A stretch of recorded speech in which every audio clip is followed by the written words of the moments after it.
वाराणसी में मनाया गया डाला छठ पूजा का महापर्व, जिसमें वाराणसी के सभी घाटों पर उमड़ी लाखों श्रद्धालुओं व व्रती महिलाओं की भीड़, जिसमें सभी धर्मों के लोगों ने बड़े ही पावन तरीके से की। उगते सूरज यानी भास्कर भगवान की पूजा की। सर्वशक्ति भगवान सूर्य की उपासना करके जनमानस से प्रकृति प्रेम और पर्यावरण संरक्षण की गुहार लगाई। सूर्य षष्ठी लोक पर्व पर समग्र विश्व को जागृति देने वाले सूर्य देव छठ माता व गंगा की आरती उतारकर संपूर्ण विश्व के लिए खुशहाली की कामना की। उगते सूर्य को अर्घ्य देने के पश्चात लोगों द्वारा गंगा तट पर छोड़े गए निर्माल्य को समेटा गया, ताकि वह मां गंगा में न जाने पाए। इस अवसर पर अर्घ्य हेतु जल स्रोतों की महत्ता सर्वविदित है। यह पर्व लगातार विलुप्त होते तालाब, पोखर और नदियों को जीवन दान देने के लिए प्रेरित करता है। प्रकृति की उपासना का यह पर्व हमें प्राकृतिक चेतना, जल स्रोतों व जैव विविधता का संरक्षण, कुटीर उद्योगों को प्रोत्साहन एवं समुदाय की एकता का संदेश देता है। सूर्य षष्ठी छठ लोक दृष्टि की प्रशंसा और मन के अंत मिलन का श्रेष्ठ रूपक है। वाराणसी से समीर की रिपोर्ट।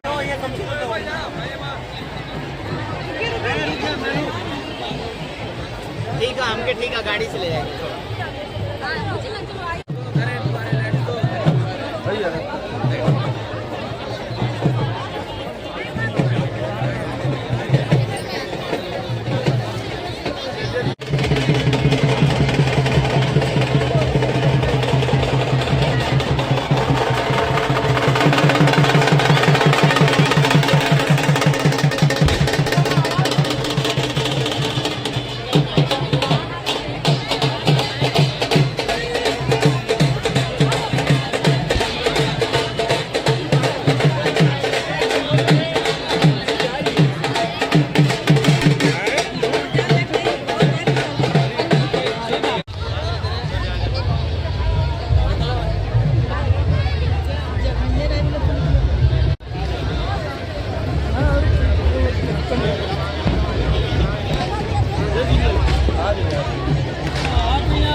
पूर्व अध्यक्ष ज्योतिष विभाग काशी हिंदू विश्वविद्यालय वाराणसी।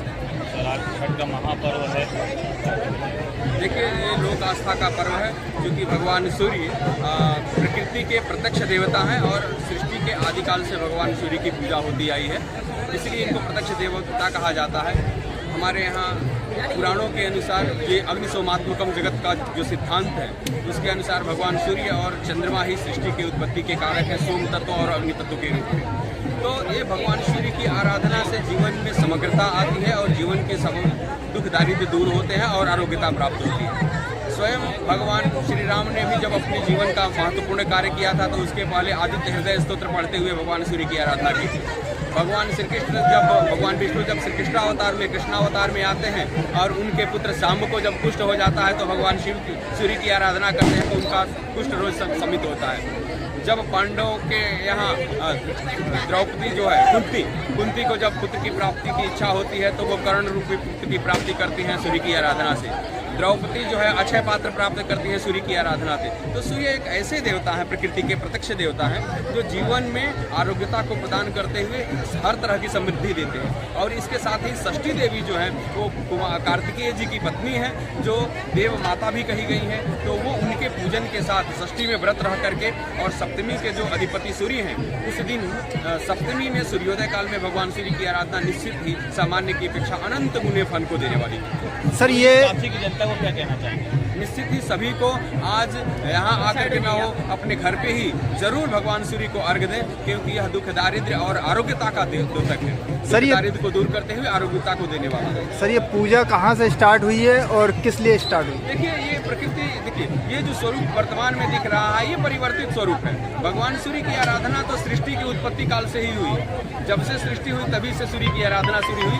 अब चूंकि स्वरूप इसका परिवर्तित होते हुए वर्तमान स्वरूप में हम लोगों को देखने को मिला है। जैसा हमने आपको उदाहरण भी दिया कि स्वयं भगवान श्री राम ने, भगवान कृष्ण ने और देवताओं ने, ऋषियों ने भगवान सूर्य की आराधना की थी। हनुमान जी को समग्र बल जो है भगवान सूर्य से ही प्राप्त हुआ था। तो इस तरह से सूर्य की आराधना प्रकृति सृष्टि के आदिकाल से चलती चली आ रही है।